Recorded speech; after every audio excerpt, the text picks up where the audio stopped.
El tema que hoy traemos, le puse por nombre Sión contra Sión. Amén. Y para entrar en tema, vamos a ver primer libro de Samuel, capítulo 17, versículo 4 al 7. Dice así la palabra del Señor. Entonces, de los ejércitos de los filisteos, salió un campeón llamado Goliat de Gat, cuya altura era 6 codos y un palmo. Tenía un yelmo de bronce sobre la cabeza. Gracias. Tenía un yelmo de bronce sobre la cabeza y llevaba una cota de malla, y el peso de la cota era de 5,000 siclos de bronce. Tenía también grebas de bronce en las piernas y una jabalina de bronce colgada entre los hombros. El asta de su lanza era como un rodillo de telar, y la punta de su lanza pesaba 600 siclos de hierro, y su escudero iba delante de él. Vamos a pedirle al Señor que nos bendiga con su dirección. Señor Espíritu Santo, Señor Jesucristo, Padre bendito, pues queremos poner en tus manos la dirección de este tema, de este estudio, que sea conforme a la guianza que tú establezcas, Espíritu Santo, y que seamos sensibles para poder atender, oír y exponer esta palabra, y que sea de bendición para aquellos que habrán de escuchar. En el nombre de Jesucristo, en ese nombre precioso y maravilloso, te damos muchas gracias, Padre. Amén y amén. Hemos estado en las últimas 2 sesiones, vimos 2 temas, que era el poder de los pequeños y la sombra de su mano. Y de alguna manera, pues veíamos que en este tiempo Dios va a derramar su unción, su presencia, y se va a establecer un periodo donde se van a levantar hijos de Dios que van a recibir 5 veces más en cuanto a capacidad. Y eso es bonito, es hermoso de parte de Dios, pero también hay que entender que si Dios va a hacer esto, es porque el enemigo no se va a quedar quieto. También el enemigo ya está preparando, pues de alguna manera, la estrategia, la guerra. También está, valga la expresión, preparando a sus ungidos. Porque así como hay una unción que viene de parte de Dios, también hay una unción que viene de parte del enemigo. Entonces el enemigo está preparando también a gente suya, y al final pues se va a dar este enfrentamiento. Y entonces tenemos que conocer de parte del enemigo pues algunas características. Y lo que vamos a ver hoy es la primera parte de una serie de cuestiones con respecto del enemigo, pero sobre todo en el aspecto iglesia, porque desafortunadamente el enemigo ya se metió, se sigue metiendo y sigue tomando control de muchas iglesias. Y cuando hablo de iglesias hablo de ministerios, y cuando hablo de ministerios hablo de miles o hasta millones de personas. Entonces nosotros tenemos que conocer las estrategias del diablo. Amén. Y bueno, lo que estamos leyendo aquí pues es la narración o la descripción de un campeón, como dice el Salmo, el versículo 17:4 del primer libro de Samuel. Es un campeón que dice: salió un campeón llamado Goliat de Gat, cuya altura era de 6 codos y un palmo. Ahora, es bien interesante porque hay muchos detallitos aquí, igual y muchos se me van a escapar, pero cuando hablamos de este gigante llamado, o este campeón Goliat de Gat, cuya altura era 6 codos y un palmo, yo tan solo recuerdo que cuando Dios dio las medidas del tabernáculo de reunión en el desierto a Moisés, había una serie de cortinas, había 4 cubiertas, pero en específico había una de cabra. Había una de cabra, que era pelo de cabra. Y esta de pelo de cabra estaba compuesta por varias cortinas entrelazadas. Al final lo que yo quiero decir, que la última cortina, la que daba al frente, quedaba doblada, de tal manera que la altura del piso al borde inferior de esta cortina eran exactamente 6 codos. Bueno, esto es bien interesante, porque si hacemos un ejercicio en imaginación, dice la Escritura que Goliat medía 6 codos y un palmo. Esto es un palmo. ¿Qué quiere decir?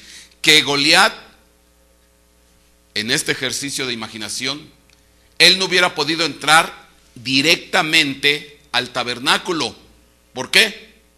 Porque su frente hubiera dado ¿contra qué? Contra la cortina de pelo de cabra. Bueno, nada más lo menciono porque esto tiene un porqué y esto tiene un secreto, que después lo desarrollaremos si Dios nos permite. Entonces son muchos detalles que aparecen aquí. Pero bueno, sigo leyendo, versículo 5. Tenía un yelmo de bronce sobre la cabeza, tenía una cota de malla, y el peso de la cota era de 5,000 siclos de bronce. Tenía también grebas de bronce en las piernas y una jabalina de bronce colgada entre los hombros. Y el asta de su lanza era como un rodillo de telar, y la punta de su lanza pesaba 600 siclos de hierro, y su escudero iba delante de él. Doy otro detalle. Cuando dice aquí la Escritura que este Goliat, este gigante, este campeón, tenía una cota de malla, la palabra malla tiene que ver con escamas de pescado. Entonces uno se pregunta, pues ¿qué tipo de chaleco o de protección era ese que era hecho a base de escamas de pescado? Son detalles que cuando uno va estudiando de momento tal vez no dicen nada, pero después uno va armando el rompecabezas, Dios nos va dando la dirección y entonces van saliendo ya cosas. Dice aquí, bueno, tenía grebas de bronce en las piernas, una jabalina de bronce colgada entre los hombros, y el asta de su lanza era como un rodillo de telar, y la punta de su lanza pesaba 600 siclos de hierro, y su escudero iba delante de él. Si mal no recuerdo, cuando dice que la punta de su lanza pesaba 600 siclos de hierro, esto equivale, no tengo fresco el dato, pero del orden de 7 a 10 kilos. Nomás imagínense lo que es cargar en la punta de la lanza 7 o 10 kilos. O sea, estamos hablando que este era un adversario formidable. Estamos hablando que este era un adversario bien establecido, fuerte, capaz, totalmente armado, totalmente acorazado, grebas, escudo, lanza, yelmo, casco. O sea, era todo un militar. No era cualquier personaje. Ahora, lo que es curioso, que quien iba a enfrentar a este personaje, pues usted sabe la historia. David. Vamos a leer primer libro de Samuel, capítulo 17, versículo 38. Las características de cómo iba a enfrentar David a este gigante Goliat.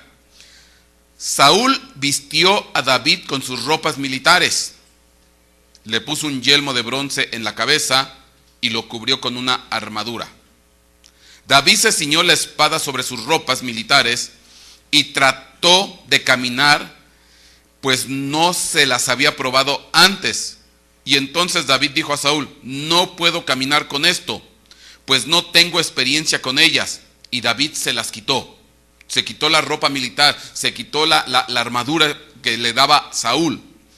Y tomando su cayado en la mano, escogió del arroyo 5 piedras lisas y las puso en el saco de pastor que traía en el zurrón, y con la honda en la mano se acercó al filisteo.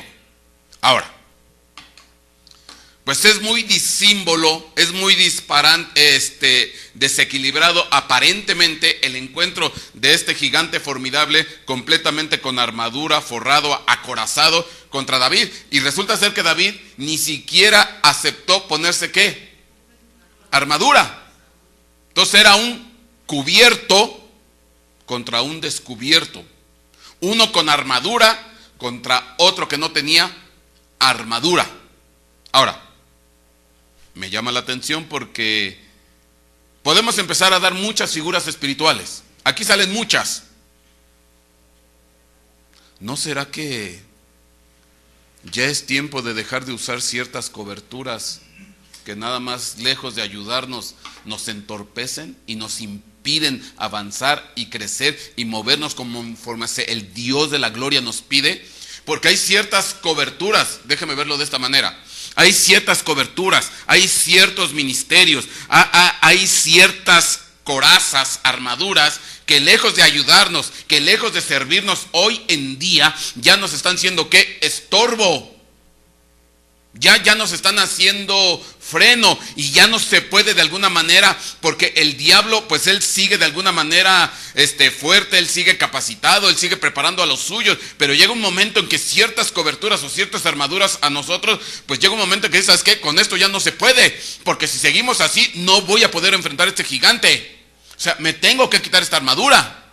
Ya no tengo que seguir los lineamientos de esta cobertura, porque si no, enfrentándome al gigante, pues voy a salir perdiendo. Entonces llega un momento, estoy dando un punto de vista espiritual, en que ciertas coberturas ya no funcionan, ya no sirven, lejos de ayudar, estorban. Ahora, ¿cuál entonces sería la cobertura que tenía David? Pues no era la cobertura de hombre. Al final y al cabo, la armadura de Saúl representaba cobertura humana. Lo que tenía David era cobertura del cielo. Bueno, le digo que se pueden aplicar muchas figuras espirituales. Aquí brinca otra. Y tomando su cayado en la mano, escogió del arroyo 5 piedras lisas. Lisas. Bueno, ¿y cuáles son las piedras lisas? Pues dice que tomando del arroyo, pues ahí está claro. Fue al arroyo y sacó las piedras del arroyo. Las piedras que son de los arroyos o de los ríos son ¿qué? Redondeadas, son lisas. ¿Por qué? Porque conforme va avanzando el flujo de la corriente de agua, pues se van tallando contra el piso, contra el fondo del río, o van golpeando las unas contra las otras. Y al final, pues de tanta vuelta y tanto tallón, pues van quedando ¿qué? Pulidas, lisas. Amén. Bueno, también ahí hay figura. También ahí hay figura. Porque nosotros debiéramos de ser piedras lisas. ¿Cuántas veces nosotros tenemos, por ejemplo, por qué se va tallando o alisando la piedra? Porque va golpeando, va tallándose las unas contra las otras o contra el río, el lecho del río. Pues en ocasiones nosotros, es normal, tenemos roces, tenemos tallones contra el hermano de al lado, contra el hermano de enfrente, contra el hermano de atrás, y pum, pum, y ahí vamos tallando. Pero Dios, ¿para qué utiliza esos tallones? Para que se evidencie las cosas que no tenemos que hacer o lo que andamos mal, y entonces darnos cuenta y permitir al Espíritu Santo que a través de esos tallones, de esos enfrentamientos, de esas exhibiciones de carácter que en ocasiones tenemos, no guiados, no controlados por el Espíritu, y entonces se vaya alisando, se vaya puliendo nuestra forma de ser. Por eso, mi hermano, no despiece a su hermanito piedra que está al lado. Si ya tuvo un encuentro con él, ya tuvo un encontronazo, ya tuvo una fricción, ya tuvo un tallón, bendígalo, porque al final Dios usa eso para pulirla a usted y pulirla a él. Y además, aquí pasa algo muy curioso. Entre piedra de río y piedra de río, aunque se tallan, nunca se fragmentan, no se fracturan, no se estrellan. ¿Por qué? Porque lo que hay entre piedra y piedra es que agua, presencia de Dios, Espíritu Santo. No es lo mismo las piedras que se vienen en una avalancha, que se van golpeando las unas contra las otras. Esas sí se van ¿qué? Haciendo pedazos. Pues sí. Un enfrentamiento, una fricción que yo tenga con uno que no es cristiano, pues ahí sí me agarro a balazos, me agarro a trompadas, me agarro con todo, porque no hay presencia de Dios y no se va alisando mi carácter. Pero en cambio con Dios, las tallones o los encontronazos, Dios los usa para pulirnos. Bueno, si me detuvieran todos los detallitos que vemos de esa manera, pues no vamos a acabar. Pero bueno, al final, David sin armadura, Saúl con armadura. David escoge 5 piedras de río, lisas. Ahora, lo hemos dicho, ¿Por qué escogió 5 piedras? Bueno, porque eran 5 gigantes. Si Dios lo permite, a lo mejor no hoy, no creo que me dé tiempo. Tenemos que ver los 5 gigantes. ¿Qué representan? ¿Qué simbolizan? ¿Qué significan? Porque esos 5 gigantes son 5 potestades metidas en la iglesia y que se están activando en estos tiempos. Por eso Dios tiene que multiplicar por 5 a sus pequeños. Si las cosas son por algo, no nada es porque Dios dice, sí, te voy a dar 5 veces y punto y se acabó. No, las cosas son por algo. Amén. Mire, segundo libro de Samuel, capítulo 21, versículo 15.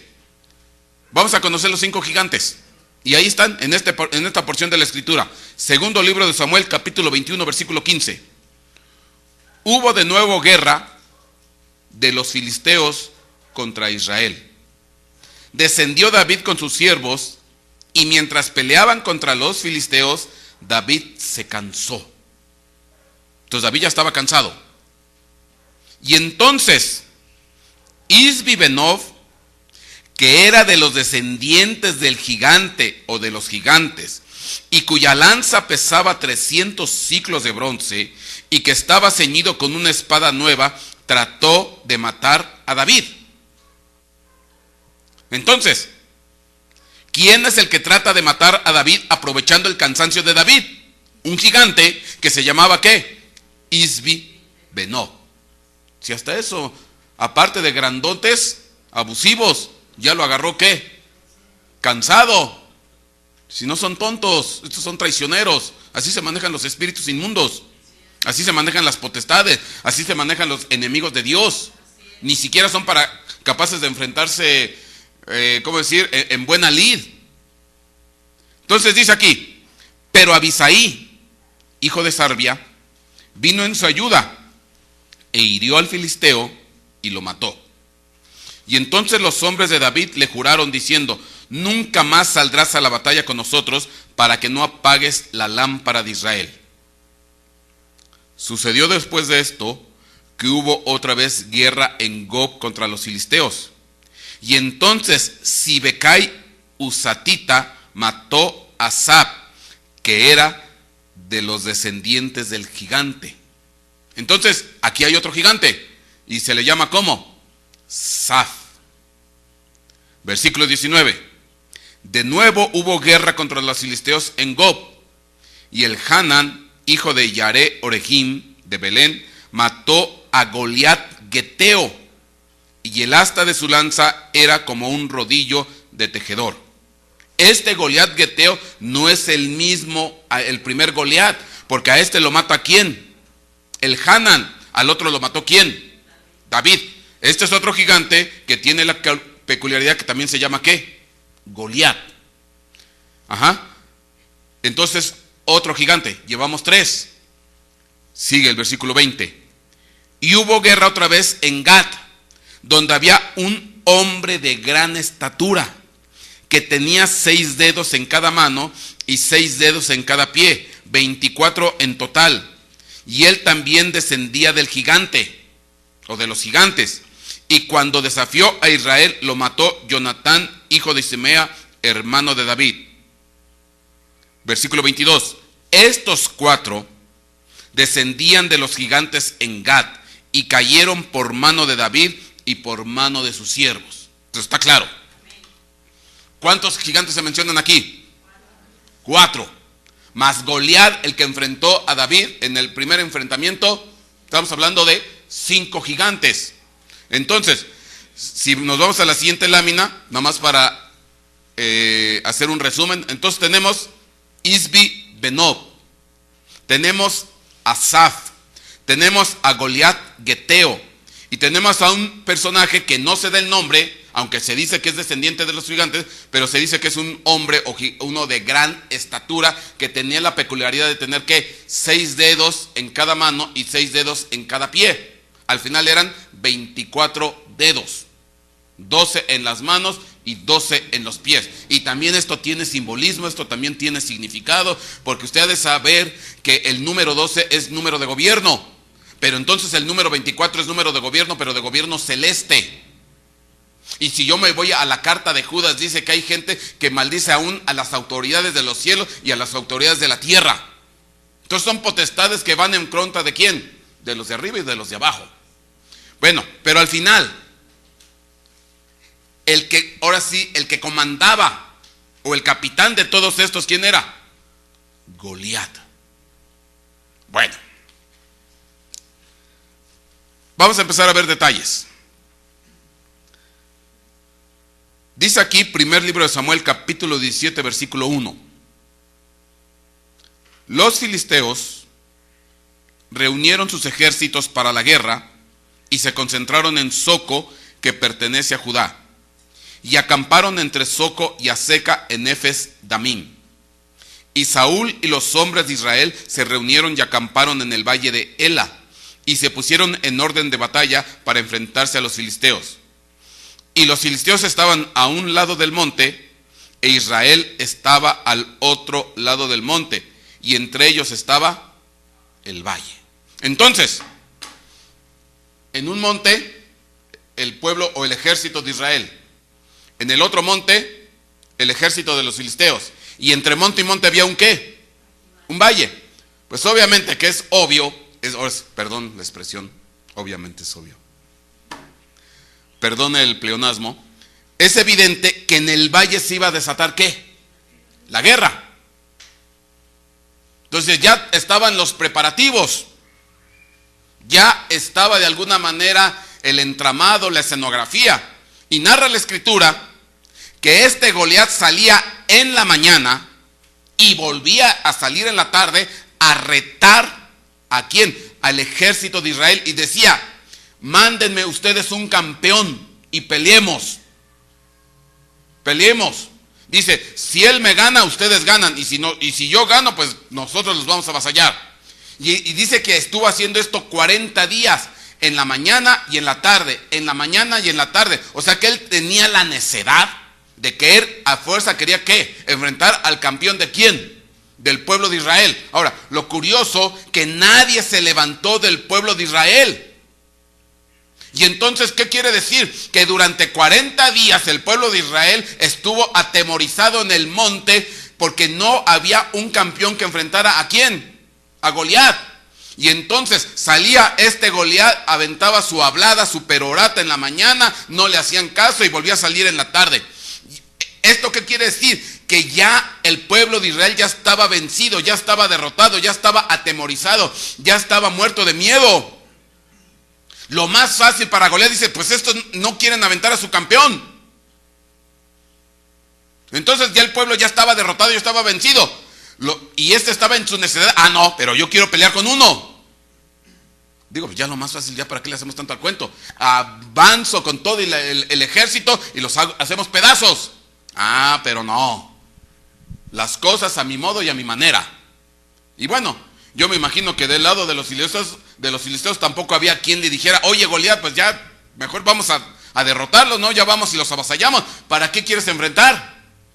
Bueno, el chiste es que en medio de esta situación llega David, el pequeño pastorcito, a traerle los alimentos a sus hermanos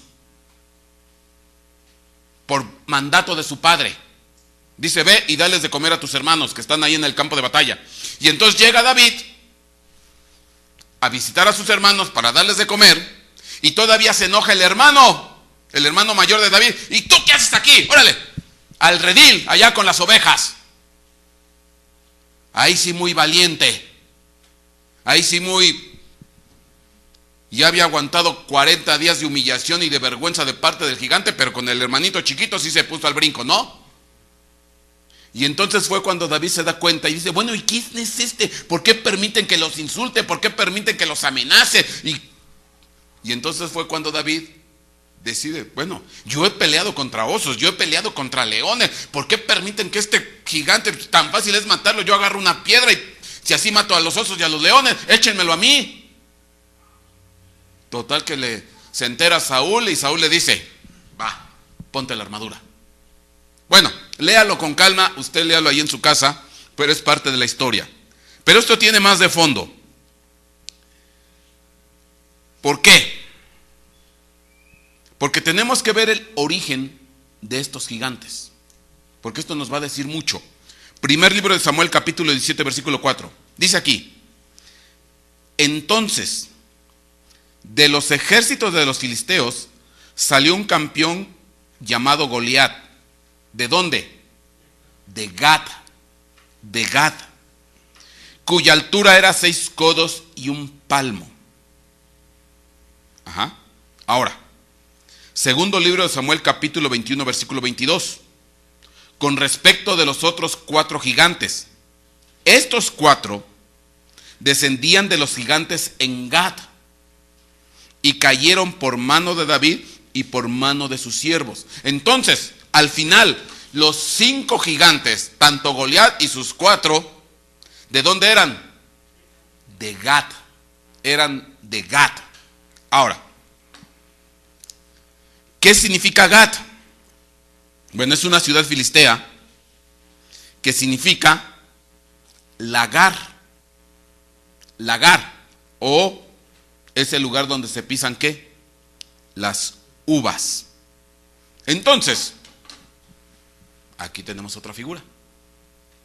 Al final, el lagar es donde se pisan las uvas para obtener ¿qué?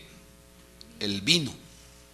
Entonces, es curioso porque estos 5 gigantes pertenecían a la región de Gad, y Gad significa lagar o el lugar donde pisan las uvas. Y si yo le quiero dar una aplicación espiritual o una figura espiritual, pues estamos hablando de un vino ¿qué? Un vino que viene de parte de ¿quién? Del enemigo. Un vino contaminado, un vino falso, un vino que lejos de ser bendición provoca ¿qué? Maldición.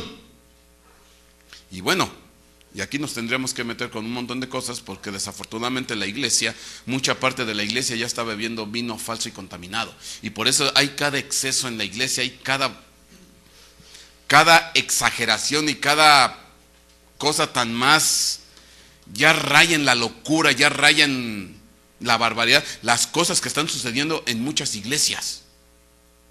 Tan solo, déjeme decirle, ahorita me acabo de enterar hace poquito de una. Hay pastores en Estados Unidos que para ellos no es ningún problema el tatuarse.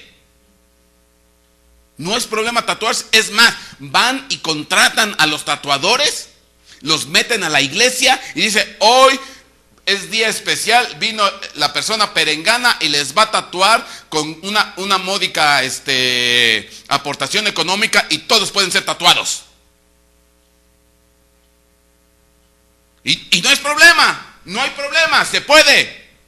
Y se van a tatuar Cristo, o se van a tatuar un versículo.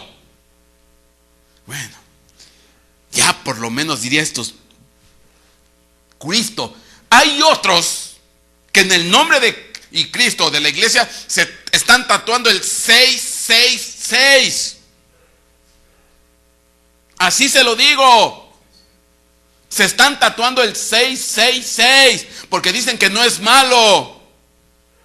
Y hay un personaje que creo que, no sé si ya se murió o estaba por José de Jesús Miranda, que se dice el Cristo en la tierra.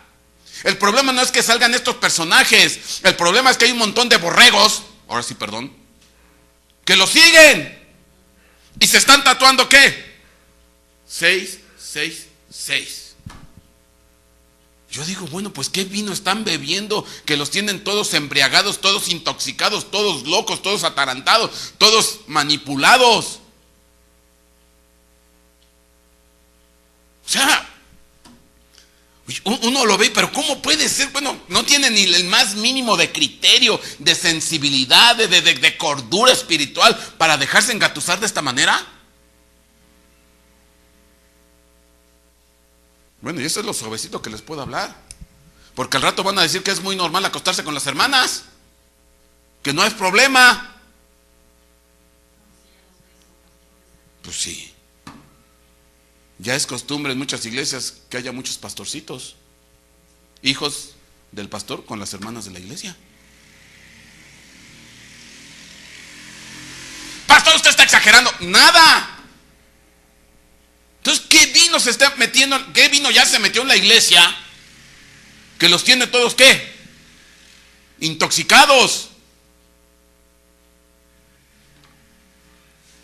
Por eso para mí Gad simboliza vino falso o vino embriagante, de intoxicación. Bueno, lo que es curioso, estos gigantes venían todos ¿de dónde? De Gad, Lagar. Bueno, versículo que sigue. Josué 11:21. Así se llamaba la región de donde venían los 5 gigantes, Gad. Vamos a conocer un poquito de Gad. Josué 11:21. Y por aquel tiempo, Josué fue y destruyó a los anaseos. Que los anaseos significan cuello largo. No sé si eran tipo jirafa, vaya usted a saber, pero es cuello largo. Dice, y por aquel tiempo Josué fue y destruyó a los anaseos, cuello largo, de la región montañosa de Hebrón, de Debir, de Anab, de toda la región montañosa de Judá y de toda la región montañosa de Israel. Josué los destruyó por completo en sus ciudades. Y no quedaron anaseos en la tierra de los hijos de Israel. Solo quedaron algunos ¿en dónde? En Gaza, en Gad y en Asdod. Entonces, es curioso, porque dice que algunos anaseos quedaron en algunas ciudades. Y ahí habla de 3. Gaza, Gad y Asdod. Ahora, ¿de dónde eran los 5 gigantes que pretendía David derrotar con sus 5 piedras? De Gad. ¿Y quiénes eran los que quedaron en Gad? Los anaseos. Bueno, ¿y quiénes son los anaseos? Pues los anaseos son los hijos de Anac. Números 13:33. Más atrás nos vamos todavía. Vimos allí también a los gigantes. Los hijos de Anac son parte de la raza de los gigantes. Y a nosotros nos pareció que éramos como langostas y así parecíamos ante sus ojos. Entonces, ¿quiénes son los anaseos? Los hijos de Anac. ¿Y quién es Anac? Pues Anac ahí dice, vimos allí también a los gigantes. La palabra gigante es Nefilim. Entonces lo voy a traducir, Números 13:33 así. Vimos también allí a los Nefilim, los hijos de Anac, que dan origen a los anaseos. Y los anaseos fueron a quedar en la región de Gad. Y de Gad salieron los 5 gigantes que enfrentaron ¿a quién? Al pueblo de Israel. Y a nosotros, dice, los hijos de Anac, y que son parte de la raza de los Nefilim. Y a nosotros nos pareció que éramos como langostas, y así parecíamos ante sus ojos. Al final, los anaseos, o Goliat y sus 4 gigantes más que le acompañaban, ¿dónde tienen su origen? En los Nefilim. Nefilim. Y aquí nos tendríamos que meter con los Nefilim. ¿Quiénes son los Nefilim? Porque hoy hasta eso, con eso de los Nefilim, hay toda una revoltura en el internet. No. Ya todo el mundo habla de los Nefilim. Que los que cayeron del cielo. Y de ahí dan origen a los masones. De ahí dan origen a los ¿cómo se llaman estos? Los reptilianos y las 22 razas de extraterrestres. Bueno. Y hay una revoltura y una mezcolanza. Pero hasta ahorita, de lo que yo he oído, no hay alguien que conforme la Biblia, pues haga un estudio así, bien trazado, bien bonito, con versículos y con contexto y todo. No, nada más hablan porque... Y toman de otras fuentes, pero de la Biblia nada más se agarran el famoso versículo, Génesis capítulo 6, versículo 4. Bueno, vamos a ver. Nefil. Vamos a ver qué significa la palabra Nefilim. Vámonos al diccionario Strong. La palabra Nefilim es plural Nefil es singular. Acuérdese que la terminación im es plural en hebreo. Entonces, Nefil singular es de la concordancia Strong 5303 y dice que viene de la 5307. Y significa propiamente derribador,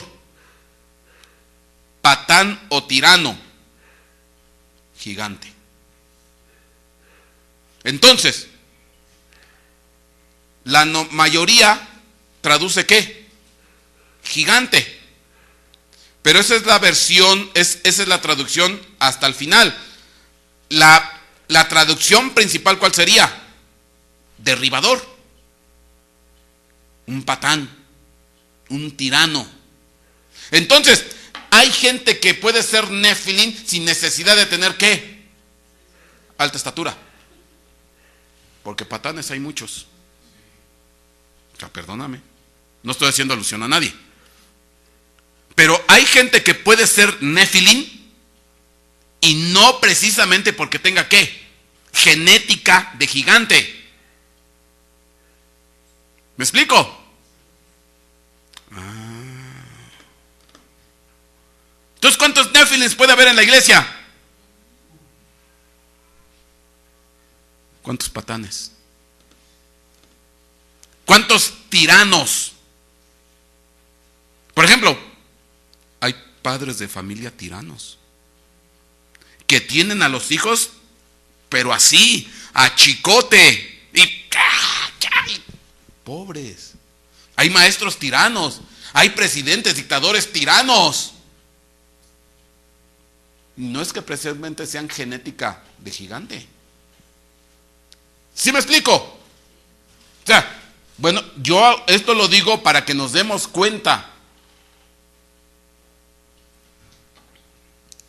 No es propiamente que sea forzosamente ¿qué? Alta estatura. Tiene que ver también con cualidades humanas de maldad. Dice que viene de la 5307, Nafal, que significa caer, en una gran variedad de aplicaciones, literal o figura.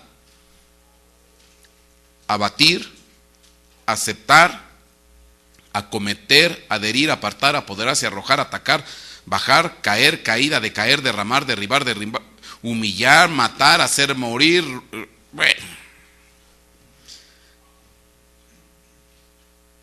Entonces, si yo hago la combinación de ambas palabras, derribador, patán o tirano o gigante, propiamente con la raíz que es caer, pues podemos hablar de que son los derribadores que cayeron, o los tiranos que cayeron o que caen.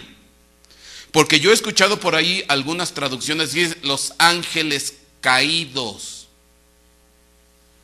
Por lo menos aquí en estas dos definiciones, en ningún momento me encuentro la palabra ángel. A no ser que James Strong se haya equivocado y no supiera hebreo.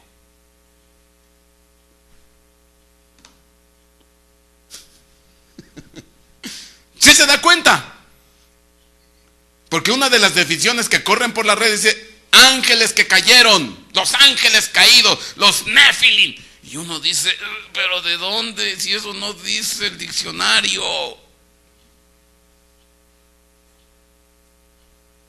¿Ya están qué? Torciendo las definiciones. Amén. Bueno, seguramente algunos me van a ver feo, pero bueno. No es más que la descripción del diccionario. Génesis 6:4. Este versículo está más llevado y traído, ya está más manoseado, más hecho pedazos que Génesis 6:4. Y había Nefilim en la tierra en aquellos días. Y también después. ¿Después de qué?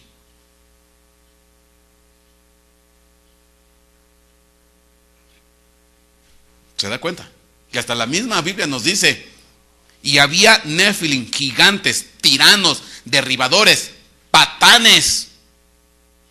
Yo estoy más que acercándome a la traducción literal conforme al diccionario. Y había gigantes, Nefilim, en la tierra en aquellos días y también después. ¿Después de qué? Cuando los hijos de Dios se unieron a las hijas de los hombres y ellas les dieron a luz hijos. Estos son los héroes de la antigüedad, hombres de renombre. Y aquí, perdóneme, pero tenemos que derribar otro mito. De la unión de los hijos de Dios con las hijas de los hombres nacieron los gigantes. Perdón, eso no está diciendo el versículo. Eso no dice el versículo.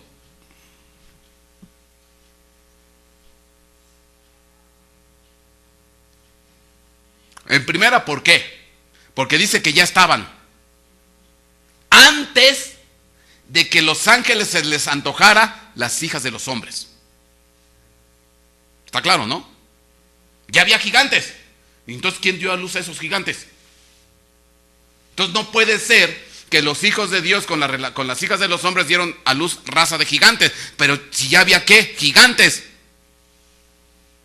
¿Entiende la lógica? Entonces, no puede ser. Ahora, cuando dice, y había Nefilim gigantes en aquellos días y también después. Bueno, ¿en qué contexto estamos? En el contexto del diluvio. Diluvio. Estamos en el contexto del diluvio. Entonces, cuando dice, y después, quiere decir que hubo ¿qué? Nefilim después de ¿qué? Del diluvio. Y aquí sí viene algo interesante. ¿Y cómo? ¿No Dios erradicó a todo carne? Amén. ¿No dice así la escritura? Y entonces, ¿cómo puede ser que vivieron los Nefilim? Algunos.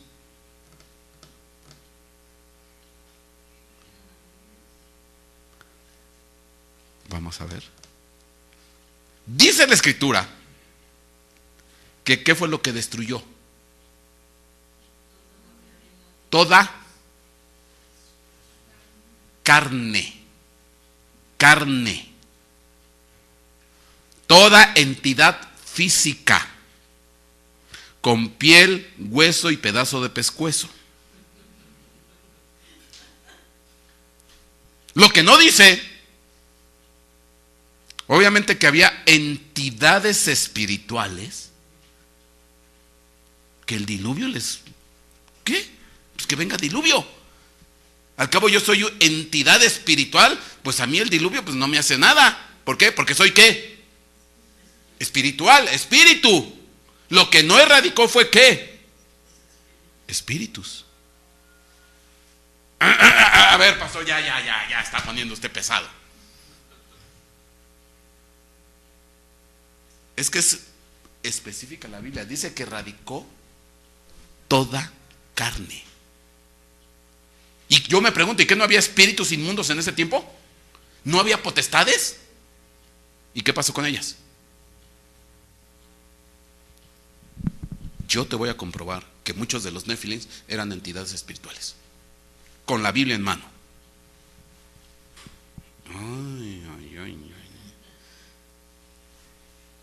Es lo que dice la Biblia, perdón, pero eso es lo que dice la Biblia.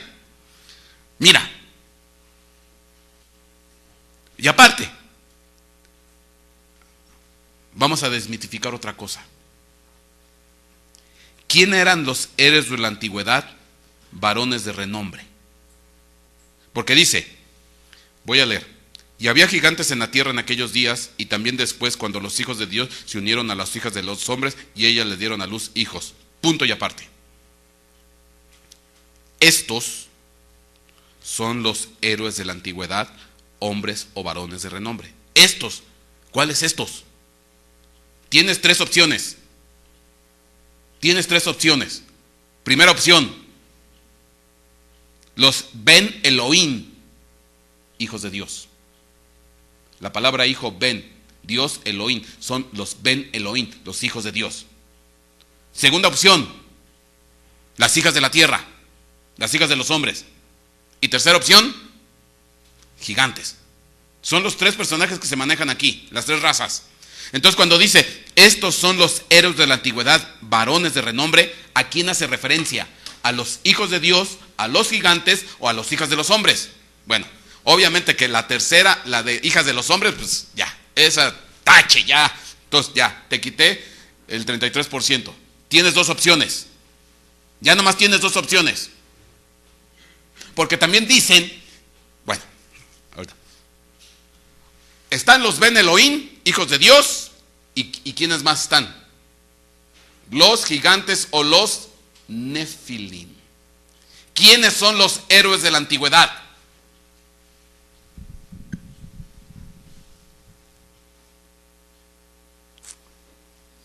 Pues es que ahí dice, estos son los héroes de la antigüedad.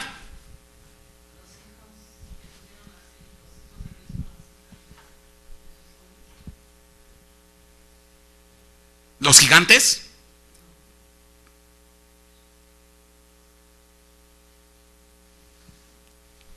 Muy fácil. Te lo voy a traducir. Estos son los héroes del Olam. La palabra antigüedad ahí es Olam. Estos son los héroes de la antigüedad. Otras traducciones, los héroes de la eternidad, los héroes del Olam. Y cuando les hablo del Olam, les hablo de la eternidad, les hablo del principio, del génesis de la creación. Entonces obviamente que estos gigantes, si yo me hago referencia a los gigantes no empezaron en el principio de la creación, no empezaron en el Olam, en el Kedén, en la antigüedad. ¿Quiénes sí empezaron en el Olam, en la antigüedad? Los Ben Elohim, los hijos de Dios. Eso sí, eran héroes. Pero aquí se les olvidó lo héroe y les gustaron las hijas de los hombres. Amén. Entonces, cuando habla de los héroes del Olam o los héroes de la antigüedad, hace referencia a ¿quiénes? A los Ben Elohim, a los hijos de Dios. Amén. Ok, porque imagínate, o sea, esto es lógica. Ángel caído, bueno, héroe del Olam, Ben Elohim, tiene relación con hijas de los hombres, las mujeres, las hijas de los hombres, y dan a luz gigantes, y resulta ser que les ponen la estatura de héroe a estos gigantes.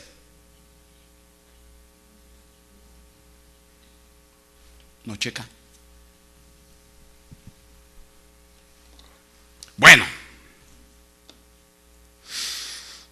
¿cómo vamos hasta ahí? Es que tenemos que ver detallitos. Segundo libro de Samuel, capítulo 21, versículo 22. Porque aquí viene un secretazo. Fíjate, por favor. Pon aquí las antenitas. Vamos a hablar de los 4 o los 5 que acompañaban a quién. Bueno, que enfrentaron al pueblo de Israel y a los cuales se enfrentó David y sus aliados. Segundo libro de Samuel, capítulo 21, versículo 22.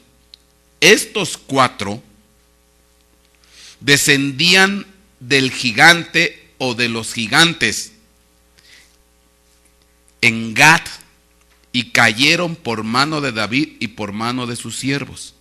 Cuando dice la escritura descendían de los gigantes, la palabra que en hebreo se utiliza ahí es descendían de los refaitas. Refaitas. Estos 4 descendían de los refaitas.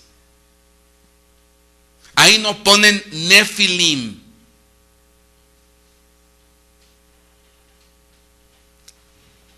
Pastor, pero ya se está desdiciendo.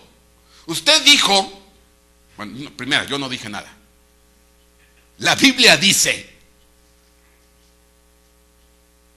que Goliat y sus 4 aliados más, ¿de dónde venían? De Gad. Y en Gad, ¿quiénes estaban? Los anaseos. ¿Y quiénes eran los anaseos? los hijos de Anac. ¿Y quiénes eran esos anaseos hijos de Anac? Eran de los Nefilim, que significa patán, derribador. ¿Cuál era la otra? Tirano.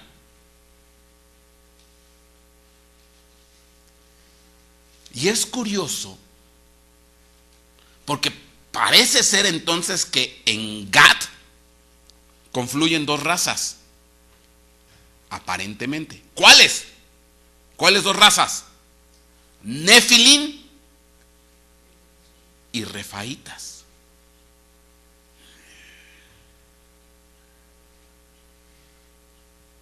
Uy, pastor, si no puedo con los Nefilim y ahora me saca usted los Refaitas. Entonces ahí parece ser, vamos a ver si es cierto, que ahí hay dos razas de gigantes. Una que se conoce por Nefilim y otra que se conoce por ¿qué? Refaíta. Pastor, ¿y estos Refaitas quiénes son? ¿Yo de dónde se los sacó? Yo no me los saqué. Ahí están en la Biblia. Ahí dice que esos cuatro eran ¿qué? Refaitas. ¿Y qué no es lo mismo? No y no. Una cosa es Refaíta y otra cosa es Nefilim. Bueno, por eso a nadie les gustan estos temas, porque vamos a ver, pues ¿qué es lo más obvio? Pues agárrate tu tumbaburros hebreo y vete a checar la palabra Refaíta, punto, y se acabó. Y no andes consultando el internet nomás a tientas y a ciegas.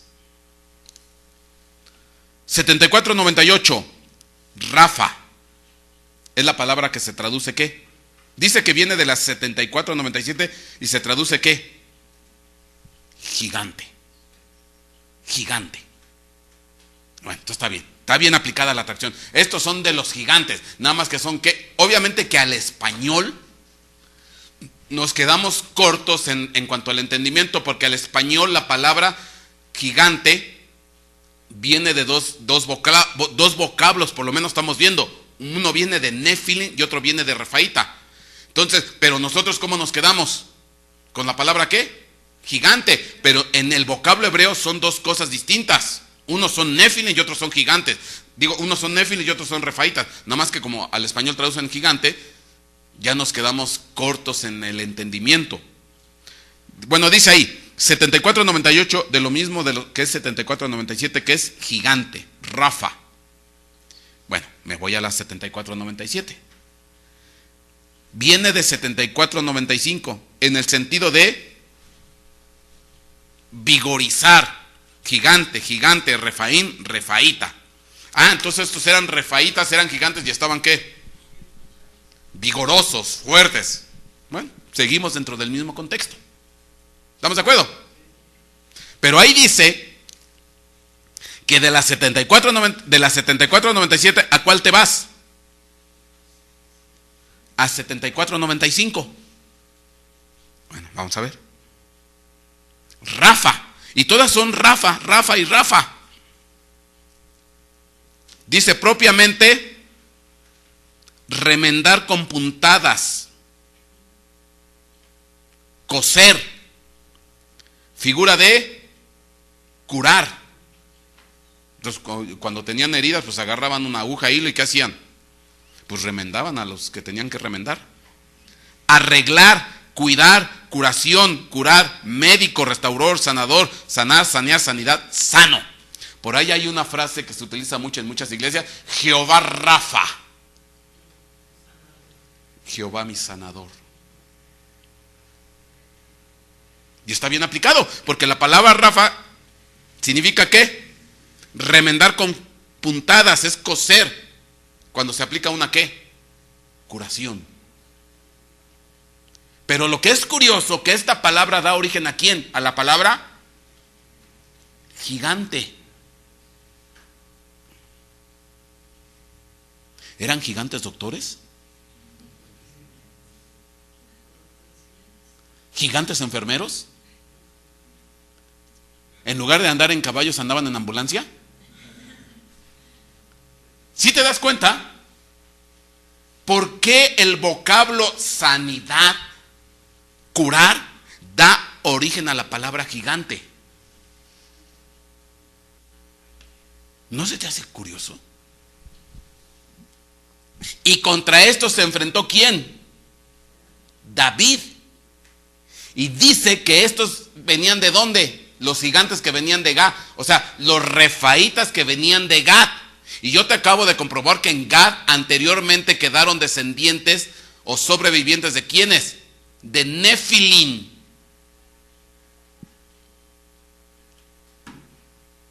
Bueno, no entiendo. ¿Quiénes son unos y quiénes son nosotros?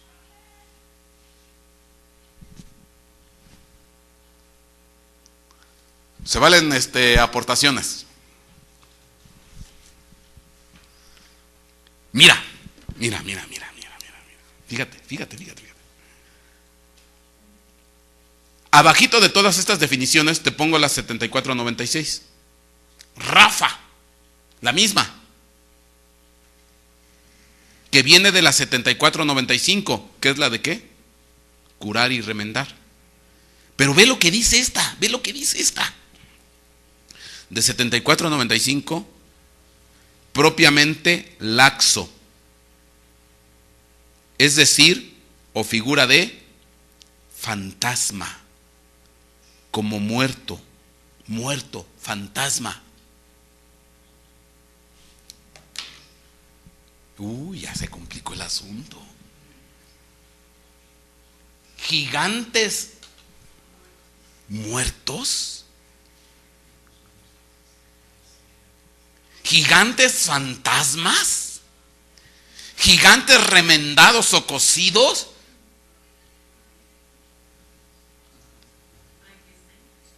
Frankenstein. ¿Sí te das cuenta? Bueno, te voy a ayudar. Siguiente versículo. Job 26:5. Ve lo que dice aquí. Porque aquí se utiliza la palabra refaíta, la misma que se utiliza para los gigantes que enfrentó David. Las sombras o los refaítas, la palabra que aquí traducen sombra es la palabra refaíta, gigante.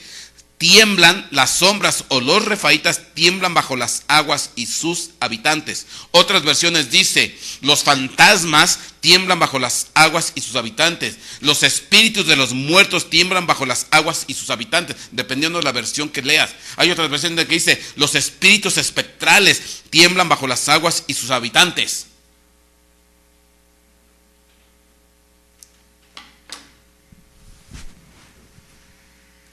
Así traducen 26:5. Los espectros de los muertos, los refaítas. Oye, entonces ¿contra quién se enfrentó David? ¿Contra qué tipo de entidades se enfrentó? Porque resulta ser que la palabra refaíta propiamente la traducción sí es gigante, pero viene de una raíz que significa espectro, muerto, fantasma.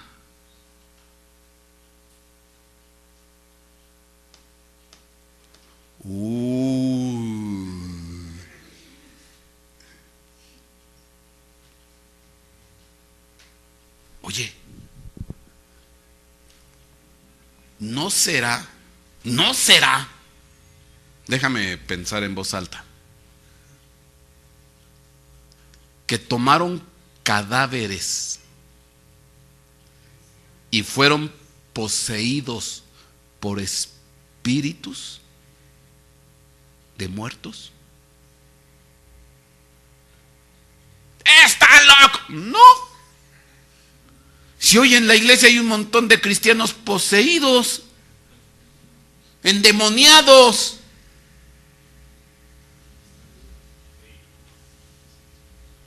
¿Qué? ¿No iban con Jesucristo para sanar a los endemoniados y no echaban afuera a los espíritus inmundos? Y yo te pregunto, ¿y esos espíritus inmundos que echaban fuera de los hermanos que estaban siendo poseídos, de dónde vienen? ¿Quiénes son? Pues son entidades espirituales que vienen de otras creaciones.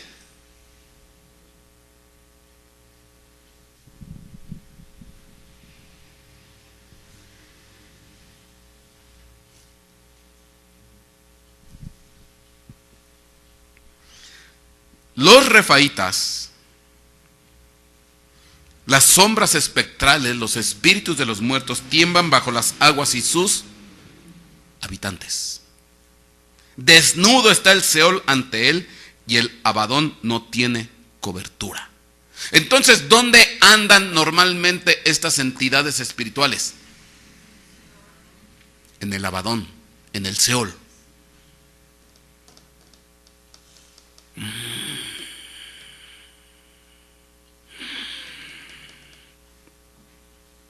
¿Sí te das cuenta?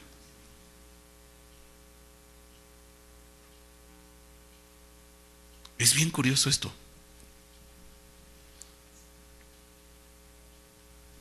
Pastor, ¿no será entonces que los Nefilim, una vez que murieron, pasan a ser refaítas? Nefilim es en vida, en carne, y refaíta es ¿qué? Ya el espíritu del Nefilim que ¿qué? Que murió. Y que quedaron algunos ¿qué? Pululando por ahí.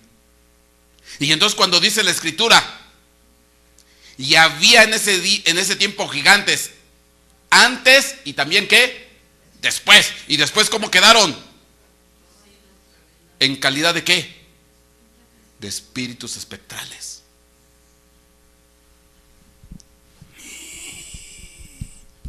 Está peor esto. No. Si es lo más usual.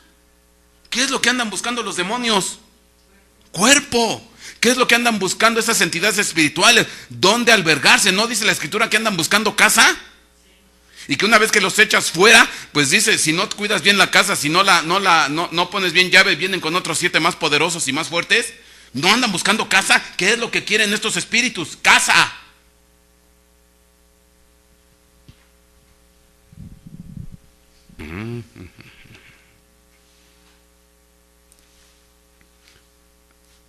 Híjole, ya se me va a acabar el tiempo. Te voy a enseñar un versículo donde se dice literal que Dios los va a sacar del fondo y los va a traer a la superficie, a estos espíritus. Literal. Amén. Ya se me quedan viendo así. Pase de la misma. ¿Por qué? Porque la palabra refaíta tiene que ver con espíritus inmundos, espíritus de fantasmas. Entonces, ¿qué es lo que yo creo, pretendo entender? Que estos espíritus, muchos tomaron posesión ¿de qué? De cuerpos humanos. Entonces eran espíritus metidos en cuerpos humanos. Porque al final eso es lo que está pasando en estos tiempos. Al final, ¿qué es lo que va a pasar con el famoso anticristo? El espíritu del anticristo va a tomar ¿qué? Pues un cuerpo humano, va a tomar un estuche humano.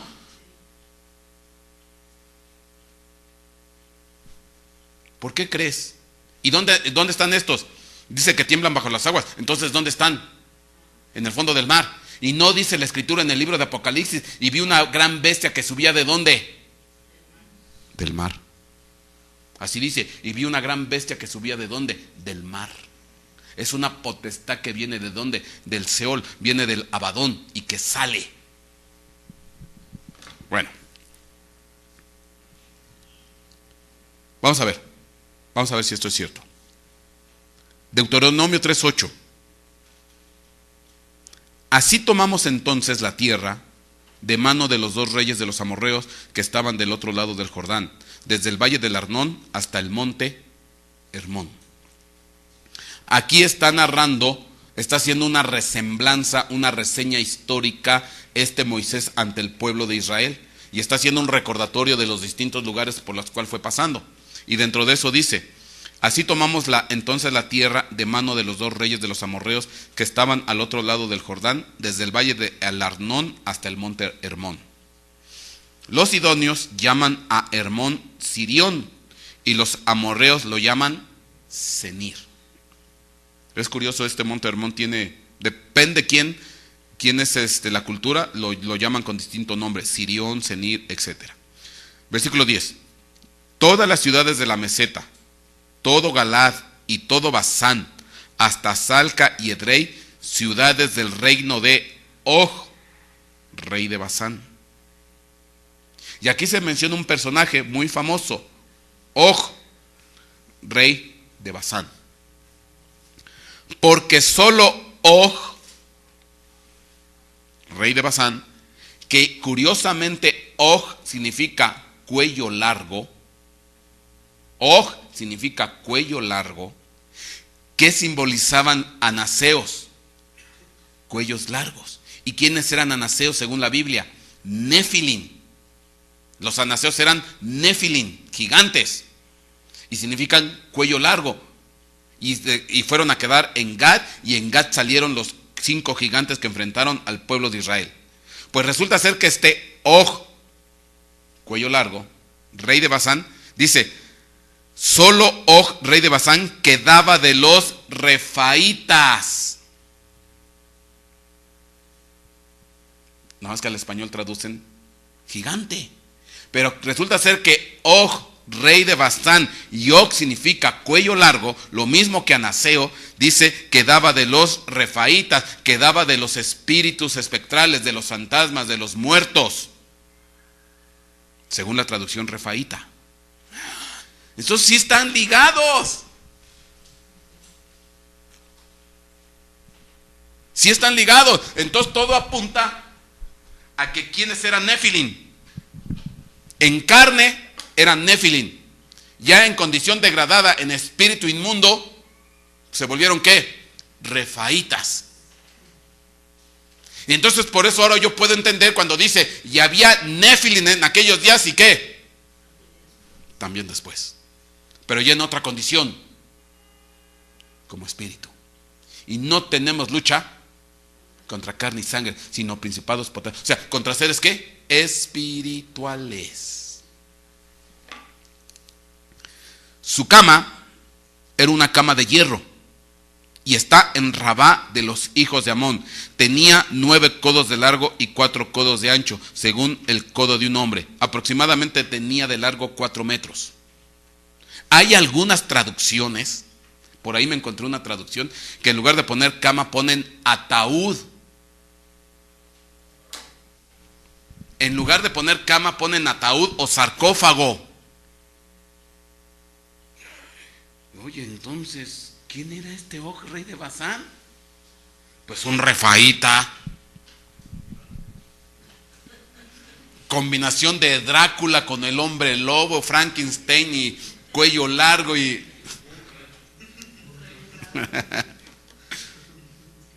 por ahí una vez me encontré una traducción que decía sarcófago o ataúd.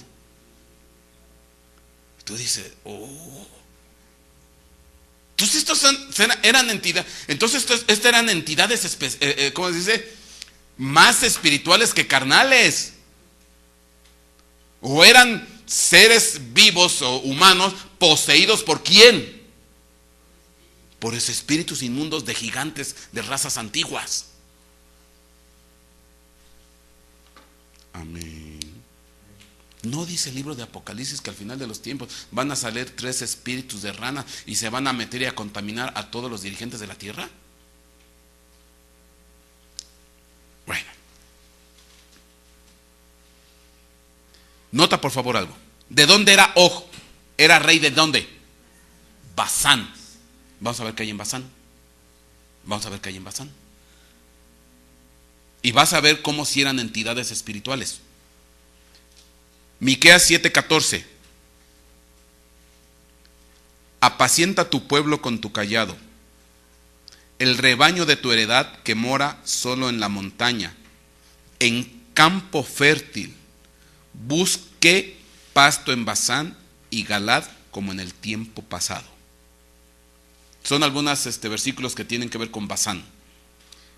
Jeremías 50:19. Y volveré a traer a Israel a su morada, y pasará en el Carmelo y en Basán, y en el monte de Efraín y en Galad se saciará su alma. Bueno, ¿qué quiero decir con estos versículos? Resulta ser que estos pasajes hacen referencia a Basán como una región fértil, próspera, fructífera, llena de pasto, llena de abundancia, y por eso que ahí dice que se van a saciar, y ahí ponen a los rebaños. Entonces resulta ser que Basán era una región muy rica, muy próspera, muy fértil, de mucha abundancia. Y ahí es donde estaba Og, rey de Basán. Siguiente versículo, Deuteronomio 32:14, dice: mantequilla de vacas y leche de ovejas, con grosura de corderos y carneros de Basán. También machos cabríos, con lo mejor del trigo y de la sangre de la uva, bebistes vino. Pues ahí está otra vez, dice carneros de Basán, porque los carneros de Basán, si era una región llena de pastos y demás, ¿cómo estaban los carneros de Basán? Estaban, ¿cómo se llama? Rechonchitos, gorditos, abundantes, estaban para una buena barbacoa. Ezequiel 39:18, comeréis carne de fuertes, beberéis sangre de príncipes de la tierra, de carneros, de corderos, de machos cabríos, de bueyes y de toros engordados. Todos en Basán. Oye, en Basán se daba ¿qué? Todo en abundancia. Toros, carneros, bueyes, machos cabríos, corderos. Entonces era una región muy ¿qué? Muy rica, muy próspera. Pero, ve lo que dice Salmo 22:12. Salmo mesiánico con respecto de la muestra de nuestro Señor Jesucristo. Me han rodeado muchos toros, fuertes toros de Basán me han cercado. Yo te hago una pregunta. Cuando fue la crucifixión de nuestro Señor Jesucristo, ¿estaban toros alrededor?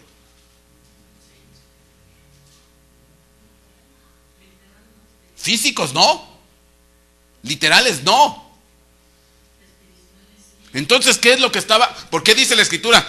Fuertes toros de Basán me han rodeado. ¿A qué hace referencia o alusión este versículo de toros de Basán me han rodeado? De entidades espirituales de maldad que estaban pululando alrededor de la cruz del Calvario.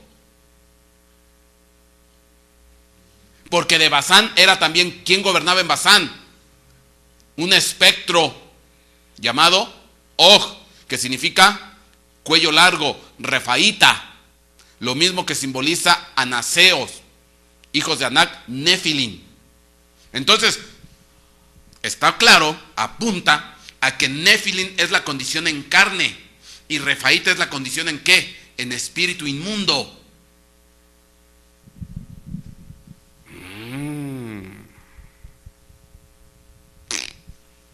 Amén. Si no, entonces, ¿cómo entiendo Salmo 22:12? Fuertes toros de Basán me han rodeado. ¿Sí te das cuenta?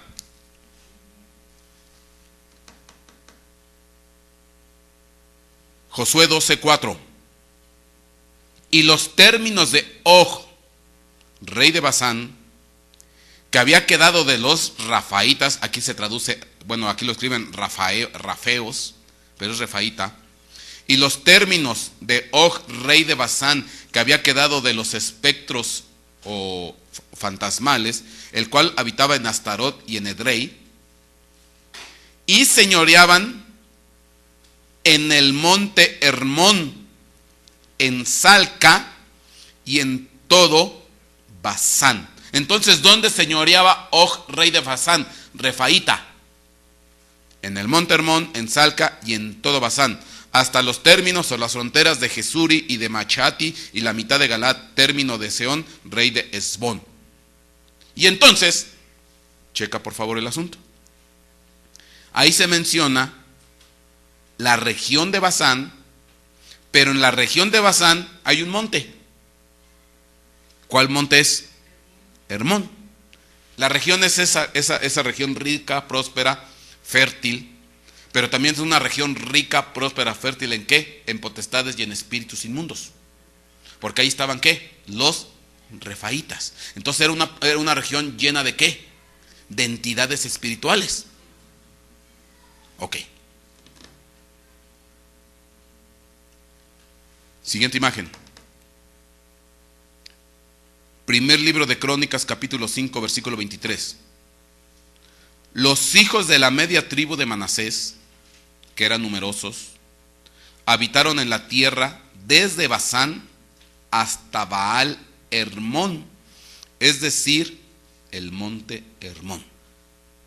¿Cómo se llamaba anteriormente el monte Hermón? ¿O cómo le decían? ¿Qué sobrenombre le anteponían? Baal Hermón. ¿Y a dónde pertenecía este monte llamado Baal Hermón? A la tierra de Basán. Entonces Hermón es el monte que pertenece a la región de Basán, o el monte de Basán. No porque se llame Basán, sino porque es el monte que pertenece a la región de Basán. ¿Estamos de acuerdo? El monte de Basán es el monte Hermón. Bueno, ¿esto por qué lo digo? Y que es un monte controlado por ¿quiénes? Refaítas. Y que dentro de esos refaítas, está claro, en el Salmo 22, había toros de Basán, entidades espectrales que rodearon en el sacrificio a nuestro Señor Jesucristo en el día de la crucifixión. Entonces andan pululando por ahí. ¿No será que por aquí andan algunos? Buscando guarida, buscando templo, buscando casa, buscando cuerpo. Sigue viendo internet, sigue viendo televisión, sigue leyendo novelas de fantasmas, películas demoníacas, sigue haciendo brujerías, hechicerías, y vas a ver qué es lo que te va a pasar. Bueno, fíjate por favor, Salmo 68:15. Monte de Dios es el monte de Basán. ¿Quién es el monte de Basán? El monte Hermón. No se llama Basán. El monte que pertenece a la región de Basán. Ahora sí ya podemos entender. Entonces dice, monte de Dios es el monte de Basán. ¿Quién es? Hermón. Donde gobernaba ¿quién? Og, rey de Basán, que era refaíta, fantasma, espíritu de muerto. Dice, monte de muchos picos es el monte de Basán. Pues sí, porque resulta ser que el monte Hermón tiene ¿qué? 3 picos, 3 cumbres. Por eso en el Salmo 42 dice David, me acuerdo de ti desde los hermonitas. Así dice el Salmo. Me acuerdo de ti desde los hermonitas, porque así se le llaman a quién, a las 3 cumbres que conforman quién, el monte Hermón, y dicen ahí están los hermonitas. Y por eso dice aquí, monte de Dios es el monte de Basán, monte de muchos picos, ¿tiene qué? 3. Y es curioso porque el número 3 simboliza vida o muerte, muerte o vida. Eso ya te lo he enseñado no sé cuántas veces. El número 3 es símbolo de qué? Muerte o vida. Bueno, Salmo 68:16 dice, fíjate lo que pasa. ¿Por qué miráis con envidia, oh monte de muchos picos, al monte que Dios ha deseado para morada suya? Ciertamente el Señor habitará allí para siempre. A ver.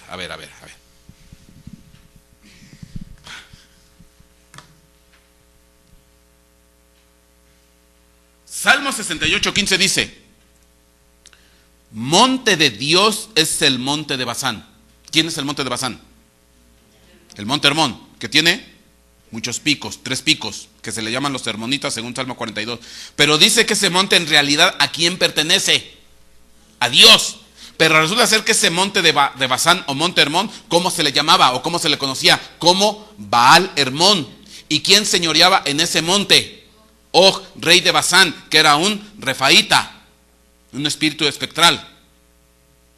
Entonces en realidad, pero si yo leo así de corridito y sin todo el contexto que les he estado hablando desde hace 50 minutos, 1 hora, cualquiera diría, no, pues este es un monte de Dios, está bonito, está precioso. Dice, monte de Dios es el monte de Basán.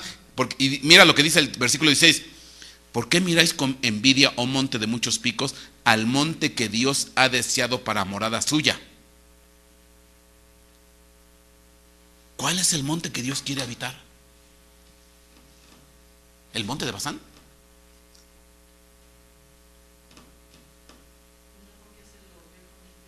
El monte de Basán ve con envidia ¿a quién? A otro monte. Todavía no se dice el nombre.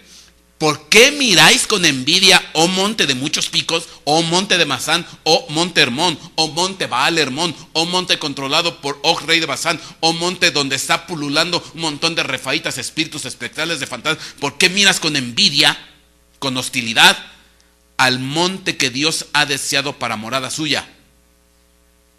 Ciertamente el Señor habitará allí para siempre. Y entonces aquí viene otra cuestión. ¿Cuál es el monte que Dios quiere habitar? Sión. ¿Cuál es el monte principal en la Biblia? Sión. Mira, Salmo 78, 67. Salmo 78, 67. Desechó la tienda de José, no escogió la tribu de Efraín, sino que escogió la tribu de Judá, el monte de Sión, al cual amó. ¿A cuál ama? Al monte de Sión. Y dice, escogió a la tribu de Judá, el monte de Sión, al cual amó. Porque en el monte de Sión, hoy en día, ¿quiénes son los que quedan ahí? Los descendientes de ¿quién? De Judá. ¿Quiénes son? Judíos. Son los descendientes de la tribu de Judá. Y ahí está metido ¿qué? El monte del templo, el monte de Sión. Y dice, el monte de Sión, al cual amó. Salmo 132, 13, 14. Porque Jehová ha elegido a Sión, la quiso por habitación para sí. Este es para siempre el lugar de mi reposo, y aquí habitaré porque la he querido. Entonces, ¿cuál es el monte que desea para morada suya? El monte Sión. Salmo 48, 1 a 2. Grande es Jehová y digno de ser en gran manera alabado, en la ciudad de nuestro Dios, en su monte santo, hermosa provincia. El gozo de toda la tierra es el monte de Sión, a los lados del norte, la ciudad del gran rey. Entonces, ¿cuál es el que ve con envidia y con hostilidad al monte de Sión? El monte Hermón. Aunque dice la escritura, según el Salmo 68, que también es monte de quién, de Dios. Nada más que ese monte de Dios ahorita está ¿qué? Copado, está invadido, está controlado por entidades espectrales, espirituales, espíritus de fantasmas, de muertos, de espíritus de gigantes caídos, derribados, etcétera. Toros de Basán están controlando ¿quién? Ese monte. Pero ese monte ve con envidia al otro monte, que es el monte de Sión. ¿Estamos de acuerdo? Ok, ya voy a acabar. Te voy a dar el otro nombre del monte de Basán, del monte Hermón. Deuteronomio 4:47. Y tomaron posesión de su tierra y de la tierra de Og, rey de Basán, los dos reyes de los amorreos que estaban al otro lado del Jordán, hacia el oriente. Versículo 48. Desde Aroer, que está a la orilla del valle del Arnón, hasta el monte Sión, es decir, Hermón. ¿Qué? ¿Cómo le llaman al monte Hermón? Sión. El monte Hermón se llama Sión. Entonces, otro Sión. Entonces es Sión contra Sión. Iglesia contra iglesia. Ministro contra ministro. Ministerio contra ministerio. Cobertura contra cobertura. Cristiano contra cristiano. Pastor contra pastor. Hermano contra hermano. Sión contra Sión.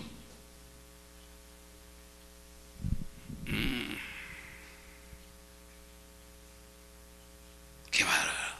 Mira, ¿Y le llaman qué?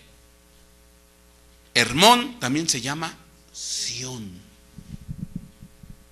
Y esa es una lucha.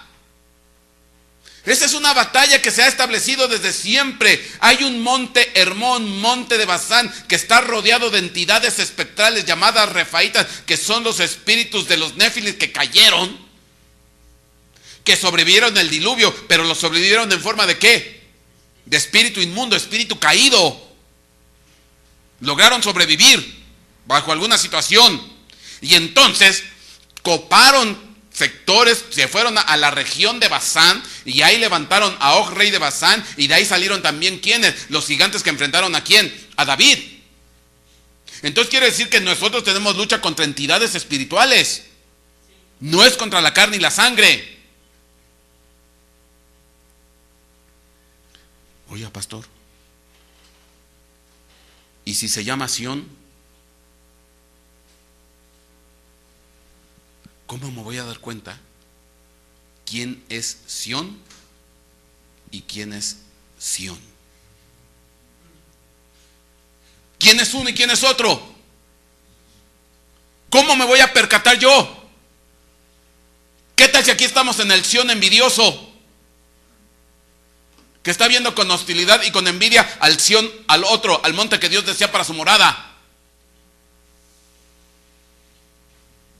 ¿Qué tal que el que le está predicando es del Sión falso y no del Sión verdadero?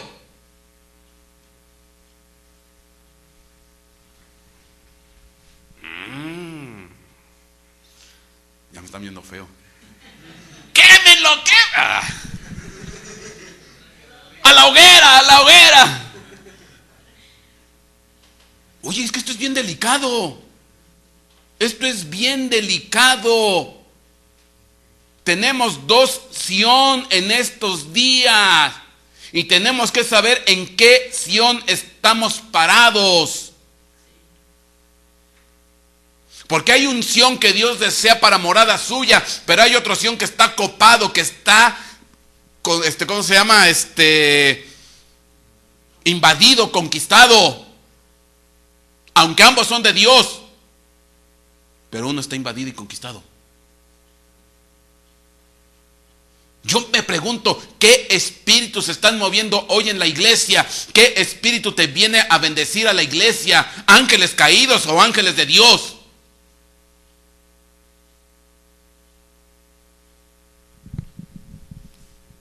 Por lo menos de los ejemplos que te di de esos que están permitiendo que los tatuajes y demás, pues está claro que son espíritus caídos, pero eso es bien evidente. Pero hay otros que no son tan evidentes.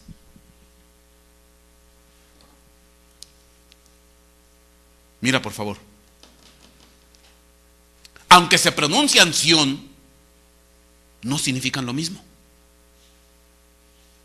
Aunque se pronuncian Sión, no significan lo mismo.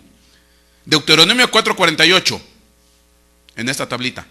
Desde Aroer, que está junto a la ribera del arroyo de Arnón, hasta el monte de Sión, que es Hermón. Es según la concordancia Strong, 78:65. Se pronuncia Sión, pero significa altivo, arrogante, soberbio. Y Salmo 48:2 dice: hermosa provincia, el gozo de toda la tierra es el monte Sión, a los lados del norte, la ciudad del gran rey. Se pronuncia Sión, pero es la Strong 67:26, que significa lugar árido o reseco. Este es el monte pequeño donde plantaron ¿qué? El templo. Entonces, uno es altivo, arrogante, soberbio y orgulloso, y el otro es un lugar árido y reseco. Y si tú comparas las alturas de los dos montes, resulta ser que el monte Hermón de todo Israel es el más alto, y en cambio el monte de Sión, donde está el monte del templo, o donde está el templo, o donde debiera de haber estado el templo, es un monte ¿qué? Pequeño, chiquito. ¿Y cuál es el que Dios quiere para morada? El pequeño. El pequeño. Pero ¿cuál es el que todo el mundo desprecia?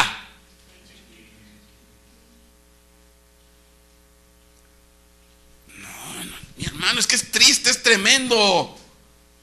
Hoy todo el mundo, no, vámonos a la iglesia perengana. Al cabo ahí tienen 3,000 miembros y tienen esto, tienen aquello, tienen el otro, y ya más altivos, más orgullosos y más soberbios. Pero ¿quién sabe de la iglesia de 20 miembros?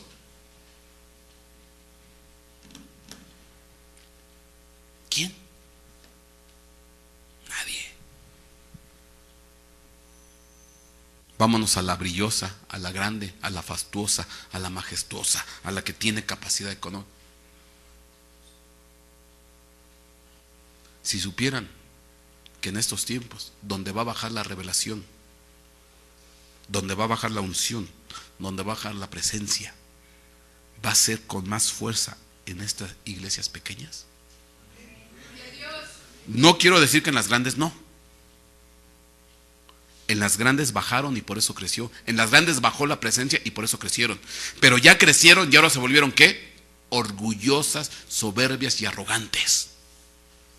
Se olvidaron de sus orígenes humildes. Como le dijo Dios a David, ¿de dónde te saqué? Detrás de la majada. Y ahora hay muchos ministerios encumbrados que empezaron así y llegaron a esta altura porque Dios los bendijo. Pero se volvieron ¿qué? Orgullosos y altivos. Y ahora que son orgullosos y altivos, están siendo visitados por toros de Bazán. Y por eso están haciendo los desbarajustes que están haciendo. Y por eso es la risa santa. Y por eso es el vino. Un montón de cosas que tenemos que hablar aquí.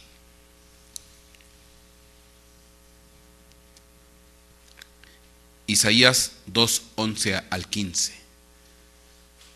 La altivez de los ojos del hombre será abatida, y la soberbia de los hombres será humillada, y Jehová solo será exaltado en aquel día.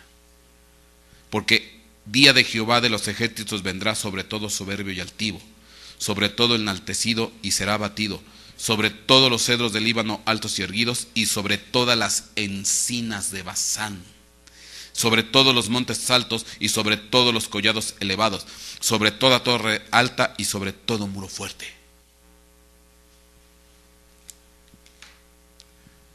Yo no estoy en contra de las iglesias grandes, son una bendición.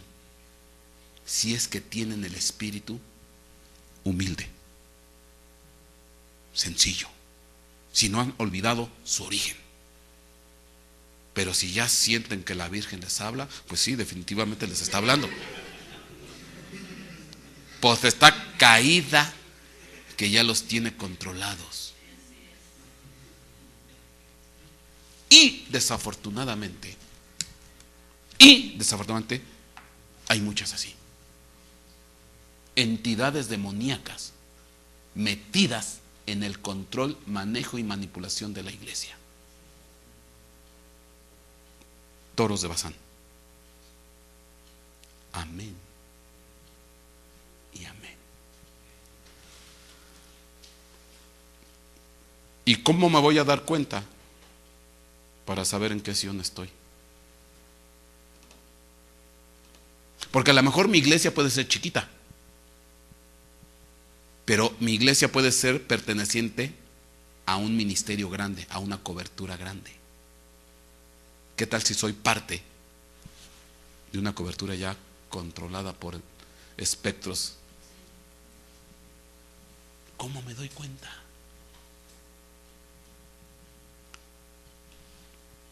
Por eso hay que enfrentar a 5 gigantes. Te tengo que describir, porque no te dije nada de los 5 gigantes.